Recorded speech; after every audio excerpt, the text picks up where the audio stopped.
नमस्कार दोस्तों, आज हम बात करेंगे महाराष्ट्र के पॉलिटिकल क्राइसिस के बारे में। आप सभी जानते हैं 2019 में जब महाराष्ट्र के विधानसभा इलेक्शंस हुए थे तो शिवसेना को मिली थी 56 सीटें, एनसीपी को मिली थी 54 सीटें, कांग्रेस को मिली थी 44 सीटें और बीजेपी को मिली थी 105 सीटें। यहाँ पर बीजेपी सिंगल लार्जेस्ट पार्टी थी जिसने 105 सीटें जीती थी, लेकिन फिर भी वो सरकार नहीं बना सके। एक गठबंधन की सरकार बनी जिसे शिवसेना, एनसीपी और कांग्रेस ने मिलकर बनाया। आप सभी जानते हैं महाराष्ट्र में कुल सीटें 288 हैं।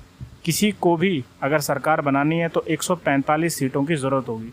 शिवसेना, एनसीपी और कांग्रेस ने मिलकर गठबंधन की सरकार बनाई और इनकी कुल सीटें जा पहुंची 154 पे। बाद में कुछ और छोटे राजनीतिक दलों ने भी इन्हें सपोर्ट किया और ये पार्टी का जो कुल आंकड़ा है वो 169 पे जा पहुंचा। इस पार्टी का, इस गठबंधन की पार्टी का नाम रखा गया महाविकास आघाड़ी पार्टी। अब हाल ही में एक न्यूज़ सामने आई कि महाराष्ट्र के एक कैबिनेट मिनिस्टर और एक स्ट्रॉन्ग लीडर एकनाथ शिंदे बागी हो गए हैं। मतलब उन्होंने ये कह दिया है कि हम उद्धव ठाकरे को अपना लीडर नहीं मानते और वो हिंदुत्व की पॉलिसी पे, क्योंकि वो हिंदुत्व की पॉलिसी पे नहीं चल रहे हैं। और उन्होंने ये भी कहा कि हमारे पास 2/3 एमएलएज हैं शिवसेना के, तो हमारे ऊपर डिफेक्शन लॉ भी नहीं लग सकता। असल में होता क्या है कि अगर कुछ एमएलए किसी पार्टी से चुनाव लड़ते हैं और बाद में पार्टी बदलने की बात करते हैं तो उन पर दल बदल कानून लग जाता है, डिफेक्शन लॉ लग सकता है।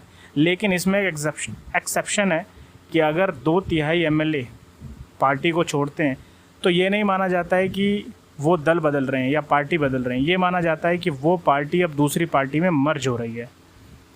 इसके जब यही बात पार्टी को पता चली, महाराष्ट्र सरकार को पता चली, तो महाराष्ट्र के स्पीकर ने एक डिसक्वालिफिकेशन नोटिस इशू कर दिया against Eknath Shinde and other MLAs. इसके रिप्लाई में एकनाथ शिंदे ने सुप्रीम कोर्ट में दया याचिका दायर कर दी कि भाई हमारे पास 2/3 एमएलए हैं और हम पर ये जो नोटिस है ये गलत लगाया गया है, हम एमवीए को सपोर्ट नहीं करते हैं। तो यहाँ पर सारी बात ख़त्म हो गई। अब ये सारा जो केस है वो चला गया सुप्रीम कोर्ट में। सुप्रीम कोर्ट ने मंडे को सुनवाई की और नेक्स्ट हियरिंग अब जुलाई 11 को है। तो ये सारा खेल चल रहा है महाराष्ट्र में। मतलब पहले एक कोalition गवर्नमेंट बनी, एक गठबंधन की सरकार बनी जिसे टूटना ही था, क्योंकि जो शिवसेना के पार्टी मेंबर्स थे वो कहीं ना कहीं उद्धव ठाकरे को देख रहे थे कि वो हिंदुत्व की पॉलिसी पे नहीं चल रहे हैं ज़्यादातर, क्योंकि जो शिवसेना है उसे बाला साहब ठाकरे ने खड़ा किया था और हमेशा से जो उनकी कोर आइडियोलॉजी रही है वो बीजेपी के साथ हमेशा मेल खाई है।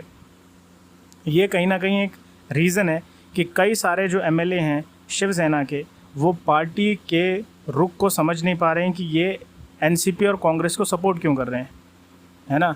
इसी वजह से एकनाथ शिंदे ने जो बात कही वो होना ही था। ये कोई नई बात नहीं है, क्योंकि 2019 से बड़ा अजीब सी बात लग रही थी कि कांग्रेस के साथ शिवसेना जुड़ी हुई है जो कि हमेशा से ऑपोजिट